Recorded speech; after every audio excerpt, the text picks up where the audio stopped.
नमस्कार, हम डॉक्टर आशीष कुमार श्रीवास्तव हैं, senior consultant neuro surgeon, Delhi में कार्यरत। आज का विषय जो है वो थकान के ऊपर है। तो सर्वप्रथम तो मैं आपको ये स्पष्ट कर दूं कि थकान भी एक तरह की नहीं होती, दो तरह से थका जा सकता है। एक तो हम लोग जिसको सामान्य रूप से शारीरिक थकान कहते हैं, आपने बहुत ज्यादा काम कर लिया शारीरिक रूप से तो आप शारीरिक रूप से थक गए। दूसरा होता है कि आप मानसिक रूप से थक जाएं। एक स्कूल जाने वाले बच्चे को अधिक पढ़ाई लिखाई करने से या मानसिक काम करने से मस्तिष्क का प्रयोग करना पड़े, उससे मानसिक थकान होगी। मानसिक थकान में आपका मस्तिष्क लगातार किसी भी कार्य में व्यस्त रहने से एक स्तर ऐसा आता है जब मानसिक थकान हो जाती है, आप काम नहीं कर पाते, एकाग्रता से किसी विषय पे सोच नहीं पाते या उसमें काम नहीं कर पाते। तो इससे जो है हमको ये समझ में आता है कि यदि आपके पास कोई तनाव का कारण है या आपने बहुत लंबे समय तक मानसिक कार्य किया है, किसी समस्या में उलझे हुए हैं या किसी वजह से परेशान हैं, तो आप मानसिक रूप से थक जाएंगे। मानसिक थकान में आप शारीरिक रूप से काम कर सकते हैं। आपसे कोई कहे कि आप बाजार से जाके सामान ले आओ तो ले आएंगे, लेकिन आपका मन नहीं लगेगा उस काम में। और एक स्थिति ऐसी आती है, यदि व्यक्ति मानसिक रूप से थका हुआ है तो उसका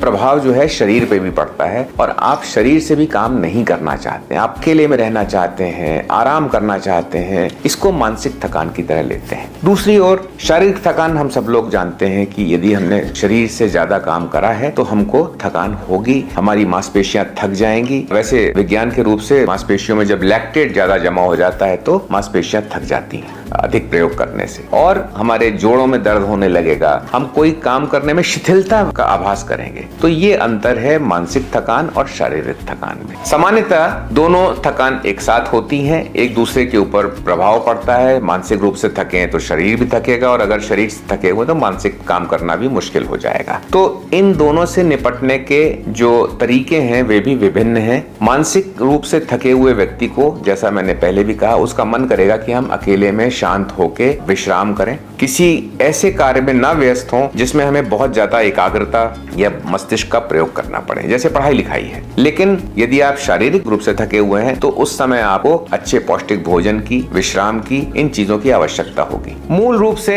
थकान है। दोनों तरह से थकने पर आपको विश्राम चाहिए, पौष्टिक भोजन चाहिए, ज्यादातर लेट के आराम करने की इच्छा होती है और पेयजल मतलब पीने की चीजें लेने की इच्छा होती है। मानसिक जब थकान होती है, विशेषकर किसी तनाव के कारण या किसी ऐसी उलझन के कारण जिससे हम निपट नहीं पा रहे हैं, ऐसी स्थिति में एक और तरीका होता है उस थकान को कम करने का या मानसिक शांति को दोबारा प्राप्त करने का। वो होता है किसी समझदार व्यक्ति से उस समस्या के विषय में बात करना और एक प्रकार से उसकी सहायता लेना उस समस्या का हल निकालने में। तो ये एक ऐसा तरीका है जिससे हम मानसिक थकान को कम कर सकते हैं। धन्यवाद।